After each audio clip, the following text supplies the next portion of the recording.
The air that night in Bangor, Maine felt colder than any winter I remembered.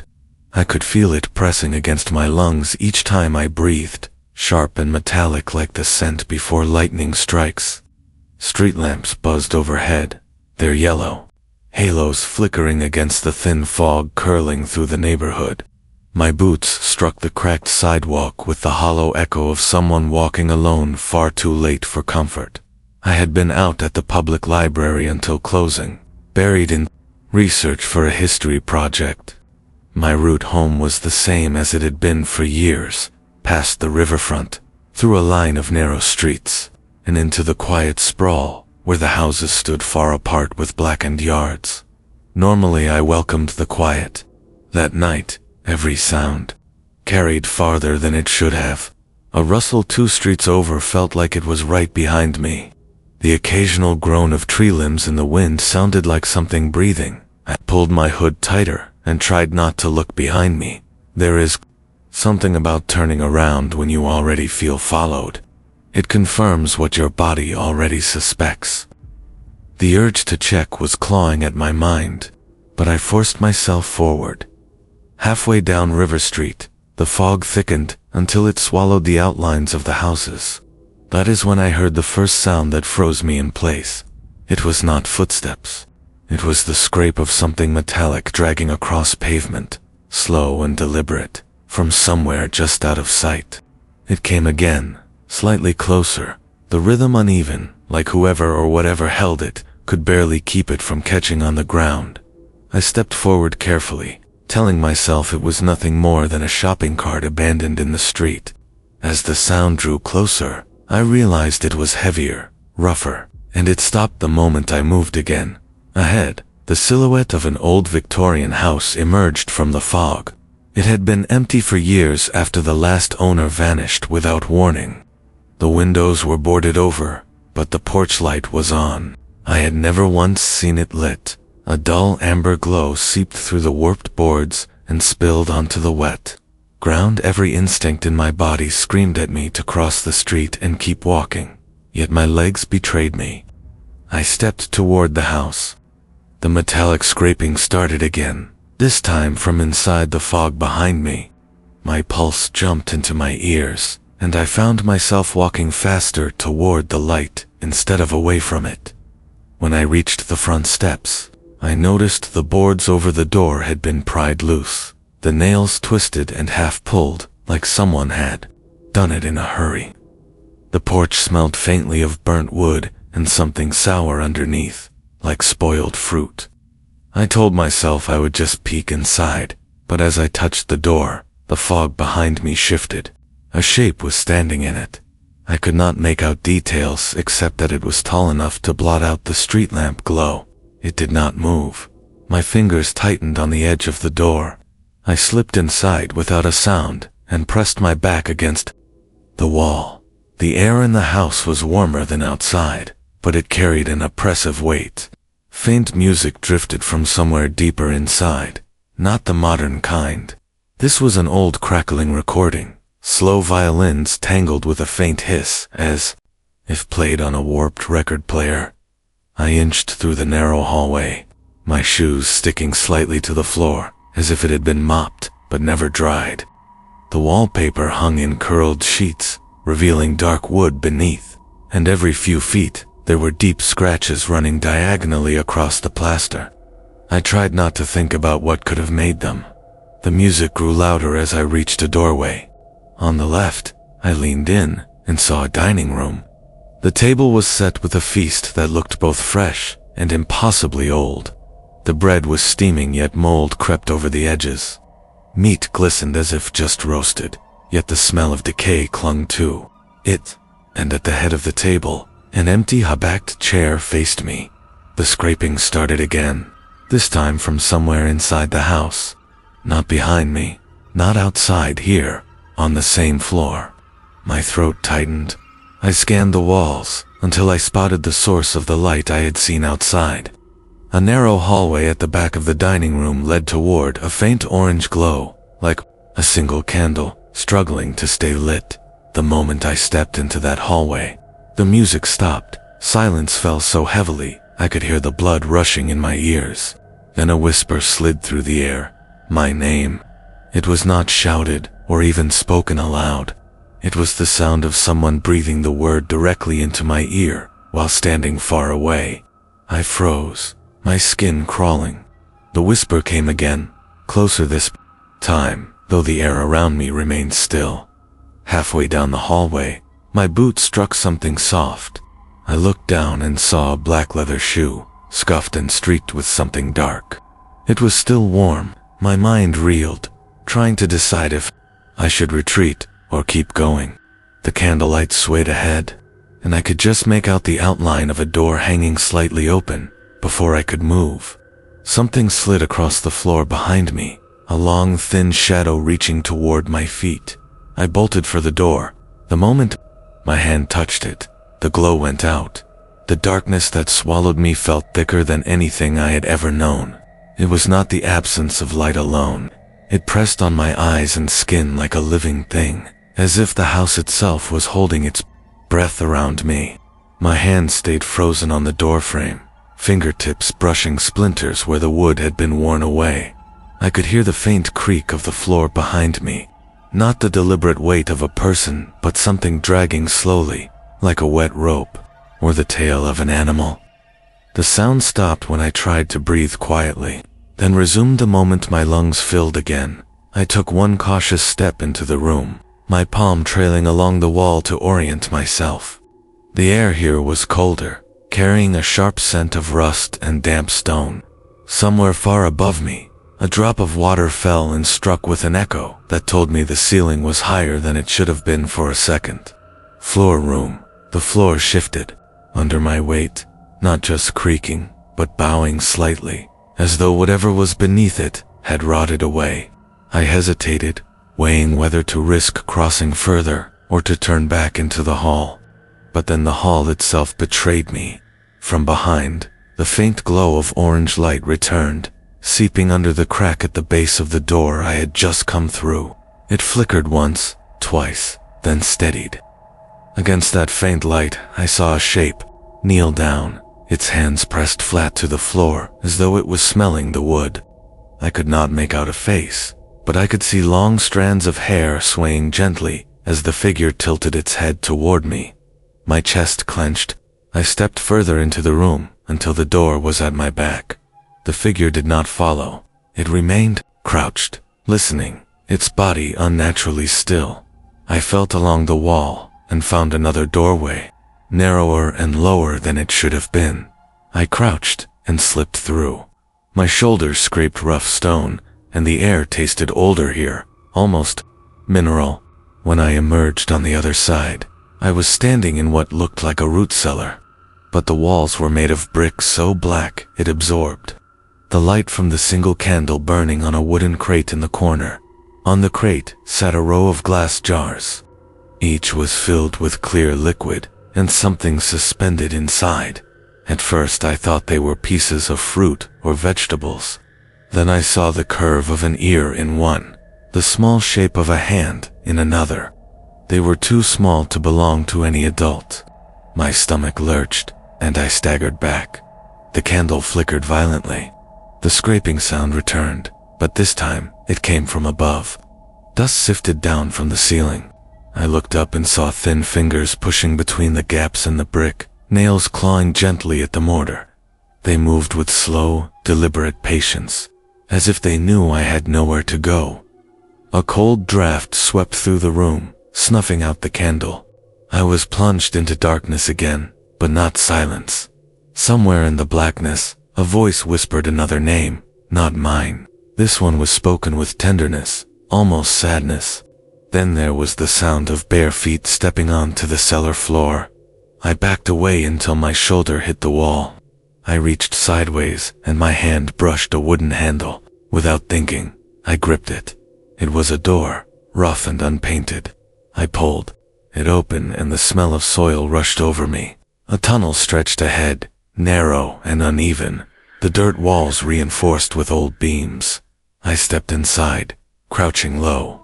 The moment I did, I heard the bare feet moving faster toward me. I moved as quickly as I could through the tunnel, the earth crumbling in small showers from the ceiling with each hurried step. The sound of pursuit stayed just behind me, never closer, never farther. After what felt like minutes, the tunnel opened into a larger chamber. My breath clouded in front of me, and I realized the air was colder than before. In the middle of the chamber stood an old rocking chair, swaying gently with no one in it.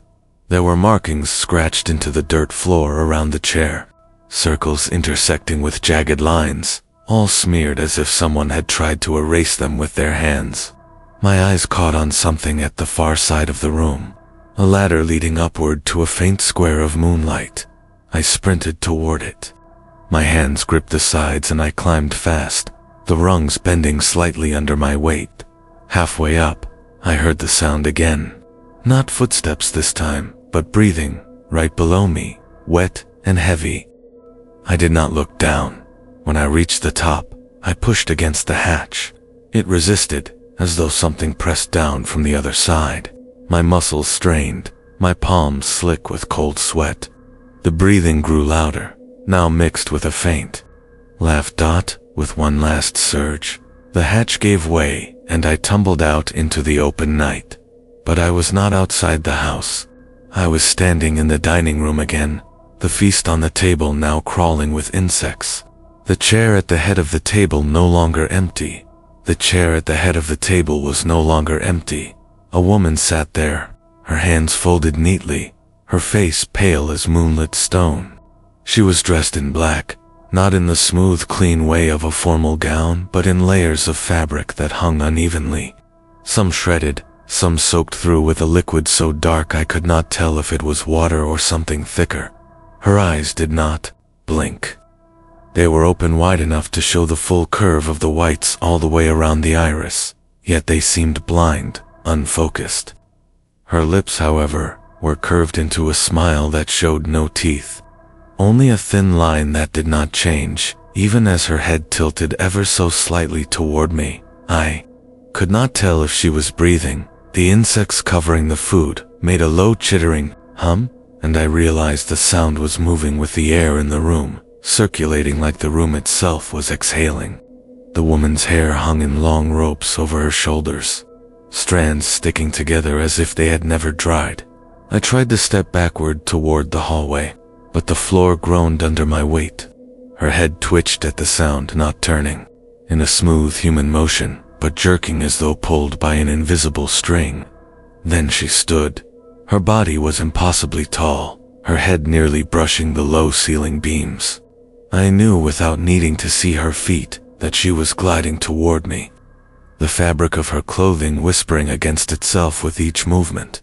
I moved sideways along the wall, eyes locked on her, until my back pressed into the open doorway. I could feel the cold draft from the hall wrapping around my legs. A sound came from behind me, the slow metallic scrape I had heard outside, now much closer, much heavier. The hallway beyond was darker than before, darker than any hallway should be, like a black cloth had been hung from floor to ceiling.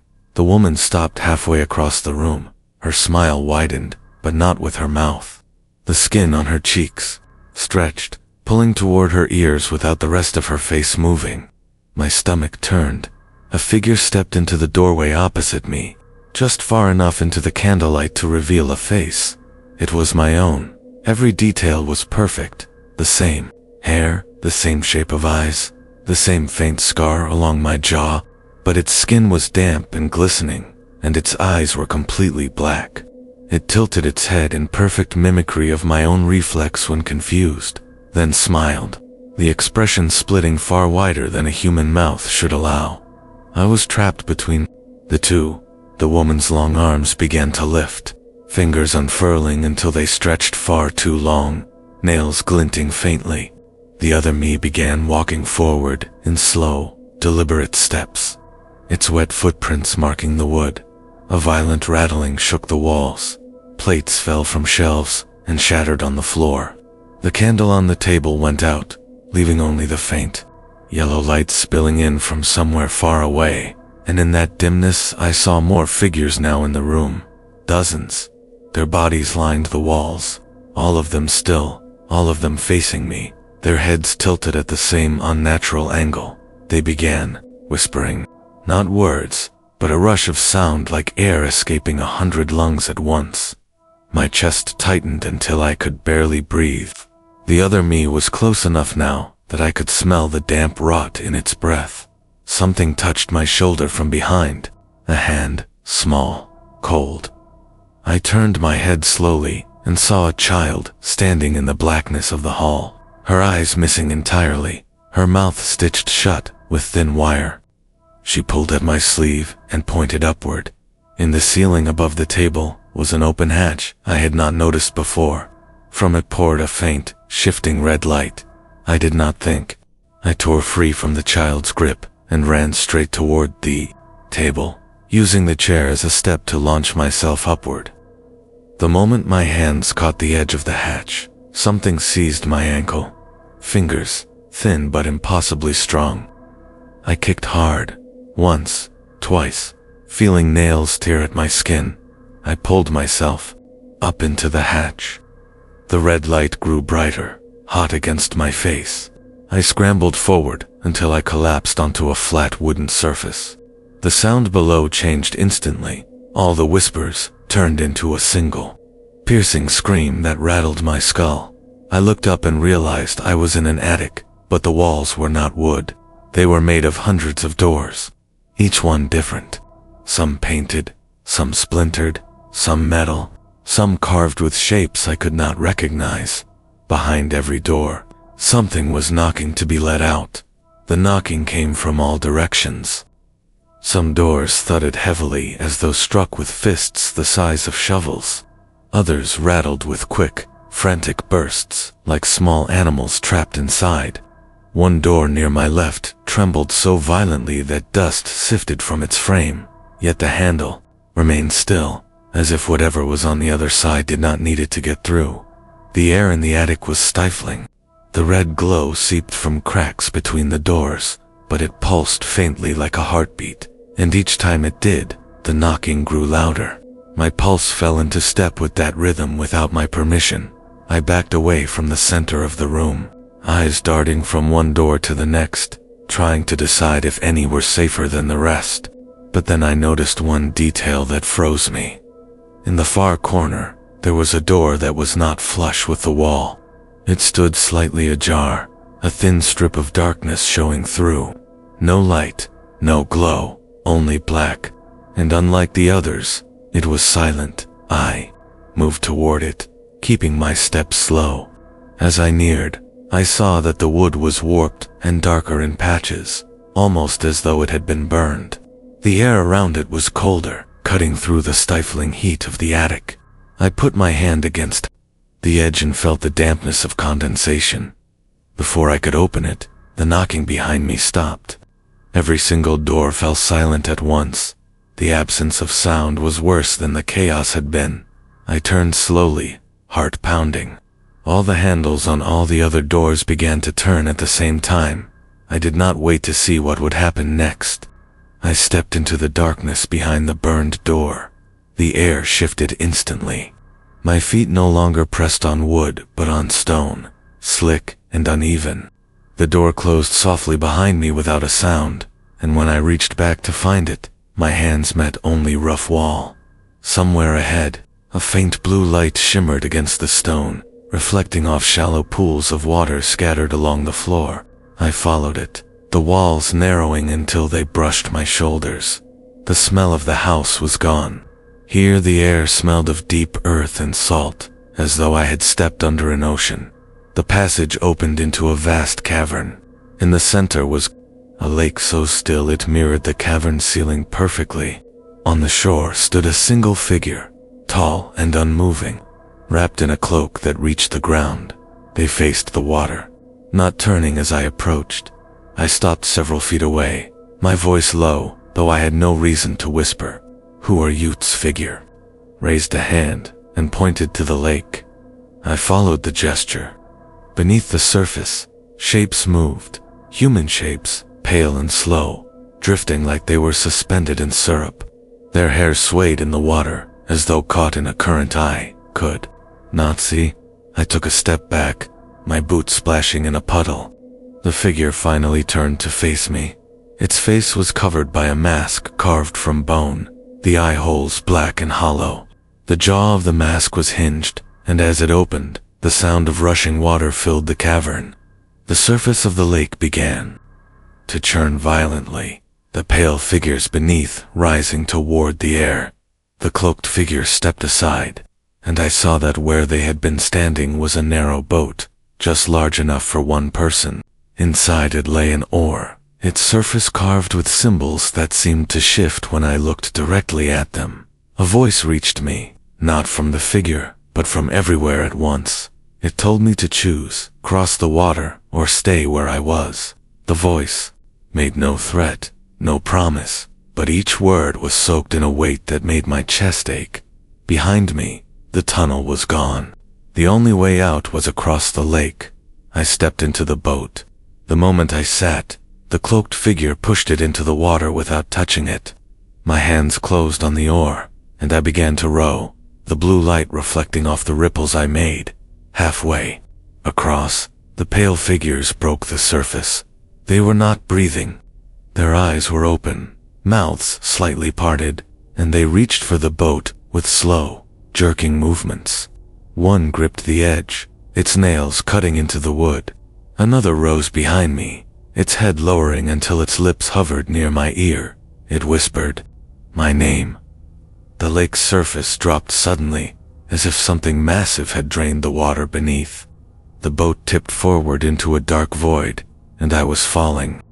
When I landed, I was standing in the middle of a busy street, in broad daylight. Cars honked as they swerved around me. People walked past, glancing briefly without stopping, and every single one of them had my face. The heat of the pavement burned through the soles of my shoes as I stood frozen in the middle of the street.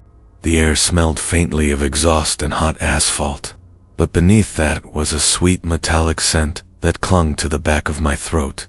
I stepped onto the sidewalk, trying to blend into the flow of pedestrians. Each person I passed glanced at me, eyes locking for a moment before sliding away. It was not until I caught my reflection in a shop window that the truth hit me. Every single face around me was mine, not a similar face, not someone I resembled. They were my exact features, my hair, my skin, my eyes. Some were older, lines carved deeper into their skin. Some were younger, their movements lighter. A few carried children, whose faces were also mine.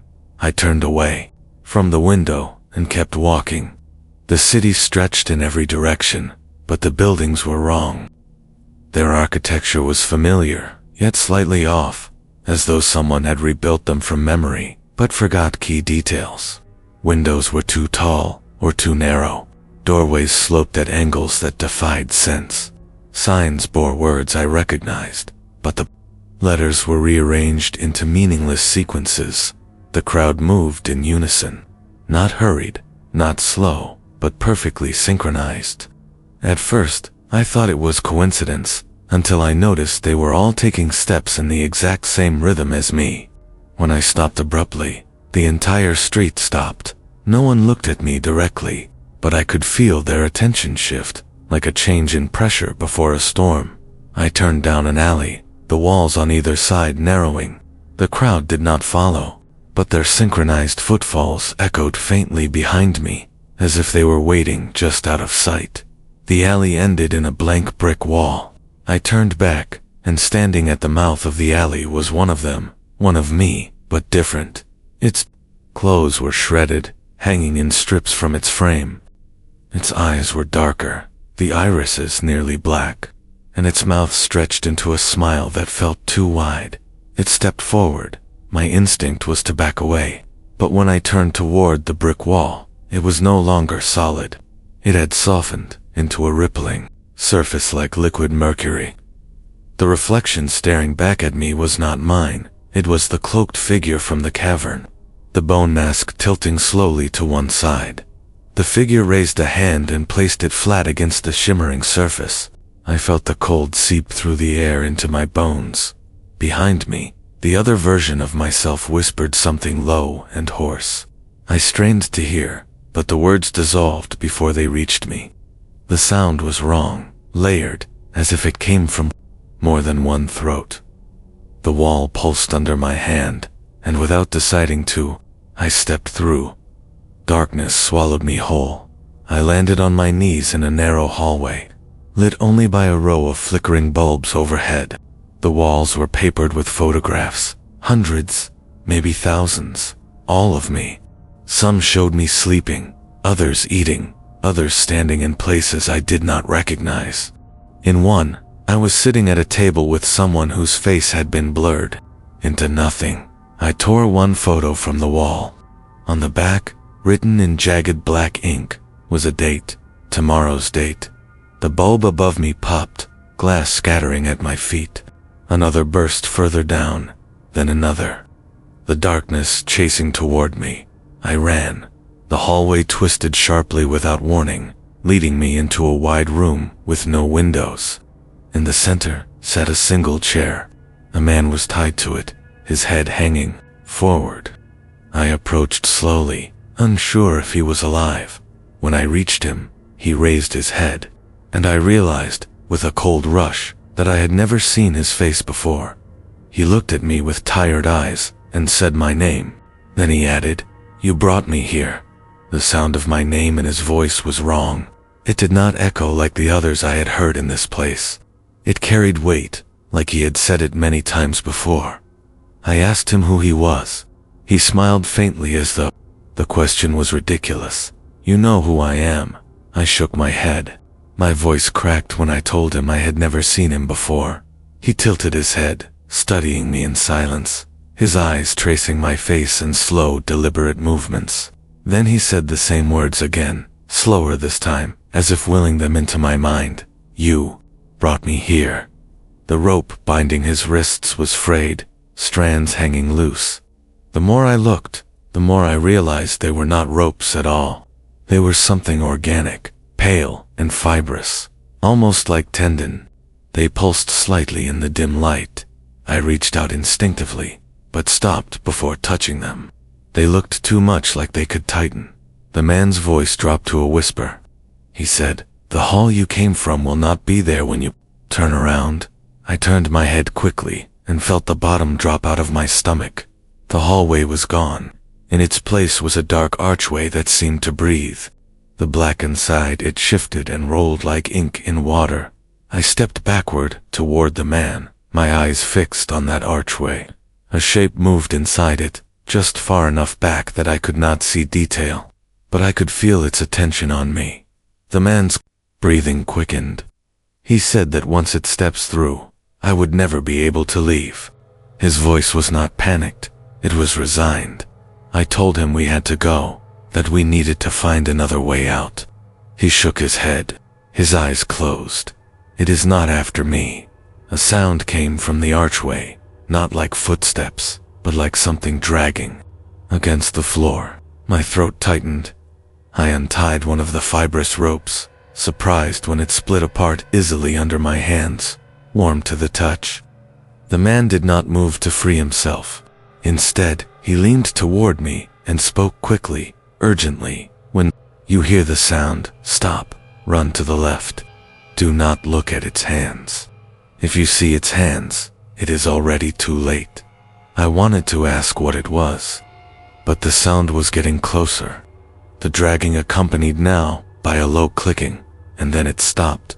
The man's eyes snapped open. "Left, now." I ran. The room tilted under my feet, like the floor itself was moving. I kept my eyes forward, avoiding the dark edges of my vision where something was following. My pulse roared in my ears. A door appeared ahead, its frame crooked. I slammed into it, pushing through into a blinding white space. It was snowing. I stood in the middle of an empty field that stretched to the horizon in every direction. The cold bit into my skin immediately, but the silence was worse. In the distance, there was a lone figure standing perfectly still. It was the man from the chair, only now he was wearing my face. The snow crunched under my boots as I moved toward the figure. Wind whipped across the empty field, carrying no sound except the rhythm of my own footsteps. The closer I got, the more wrong the figure became. It was wearing my face, but the expression was blank, the eyes glassy, as if carved from ice. Its skin was pale and stretched too tightly over the bones. When I stopped a few feet away, it opened. Its mouth, the voice that came out was mine, but the words were not. "This is the first circle." I asked what that meant, but the figure only stared. The wind picked up, the snow thickening until I could barely see it anymore. I reached forward to touch its shoulder, but my fingers passed straight through. The field shifted. The snow fell faster. When my vision cleared, I was standing in the exact same spot, only the figure was gone. Ahead of me, another version of myself stood in the distance, wearing different clothes. A heavy winter coat that I recognized from my apartment back home. I ran toward it, desperate for answers, but halfway there, the ground beneath me cracked, like thin ice. A black void gaped open, but instead of falling, I found myself back where I had started. Now there were 3 figures in the field, spaced far apart, each one facing me. The nearest was smiling faintly. The farthest had its back turned. I chose the one in the middle.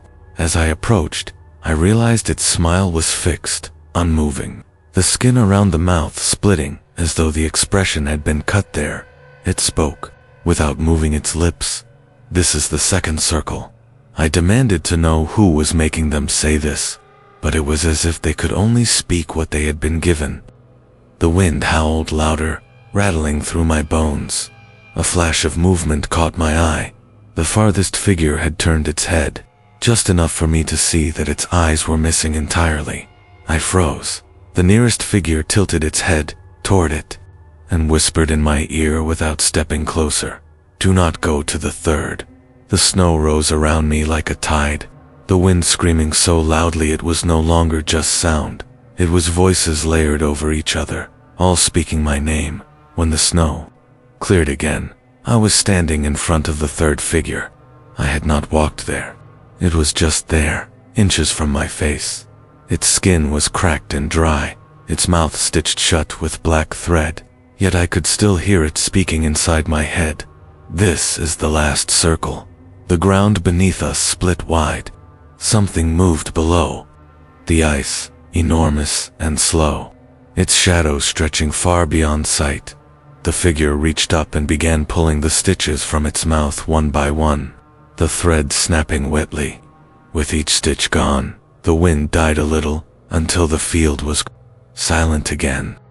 When the last stitch fell, the figure leaned close and whispered a single word I almost did not catch. "Return," and then the ground gave way. I fell into darkness again, but this time I was not alone.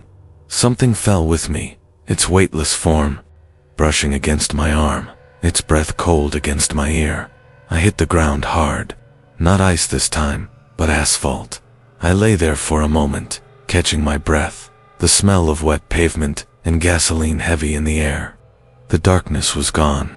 I was in a street I knew, West 4th in Cleveland, lights glowing from the diner on the corner, the faint hum of traffic somewhere beyond the next block.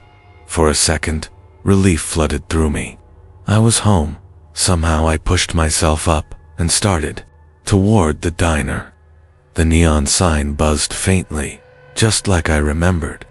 I could see people inside, heads bent over coffee, hands gesturing mid-conversation. None of them looked at me when I stepped in. The bell above the door did not ring.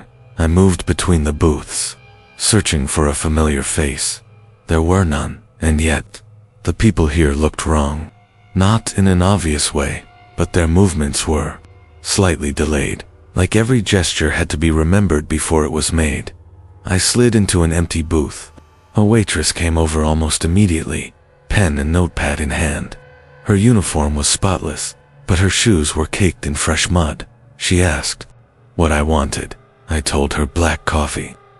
She nodded, wrote nothing, and walked away. It was only then I realized the entire diner was silent.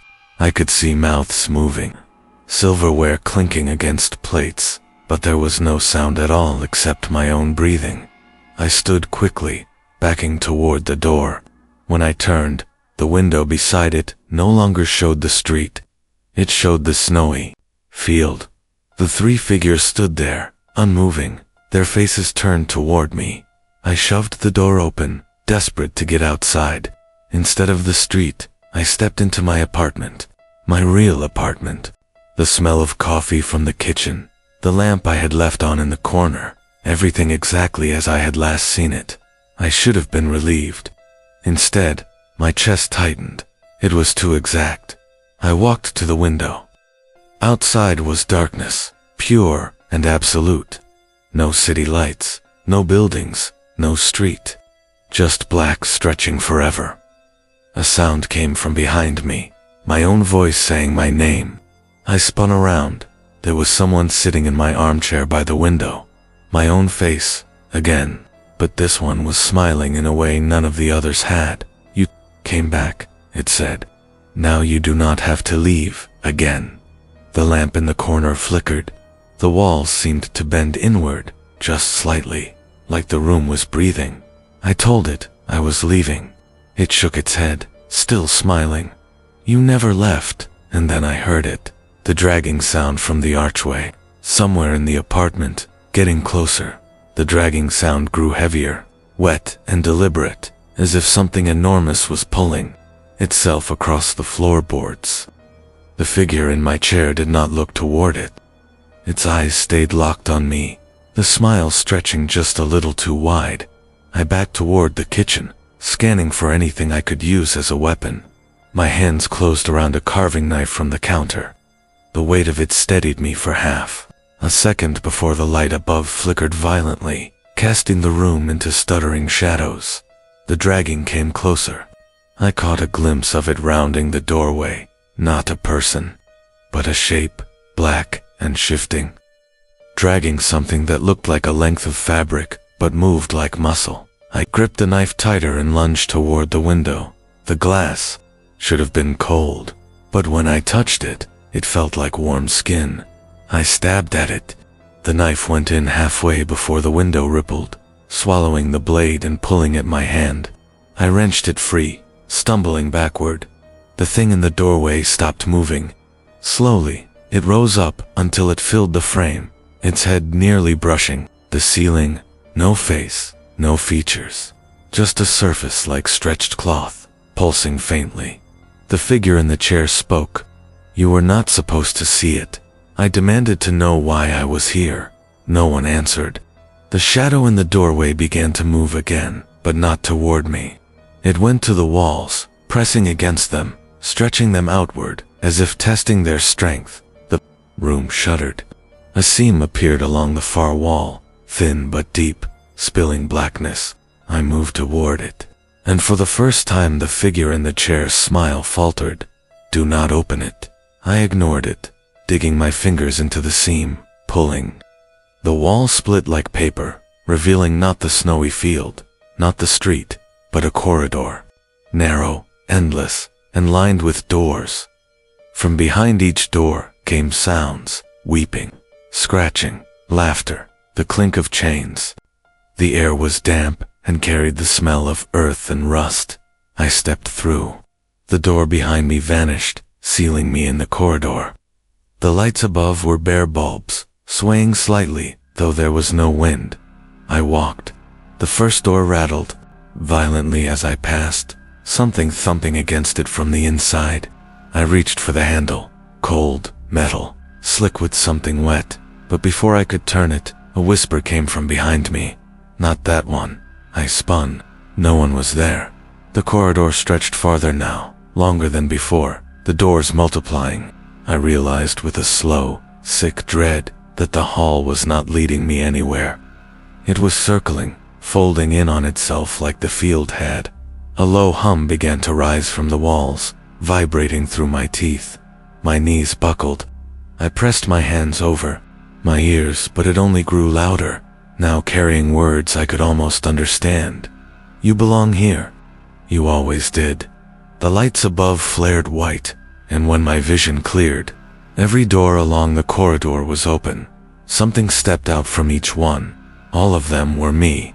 They filled the corridor, blocking every path forward or back. Each of them moved differently. Some smiled faintly. Some stared blankly. One dragged a foot as it walked, leaving a trail of something dark behind.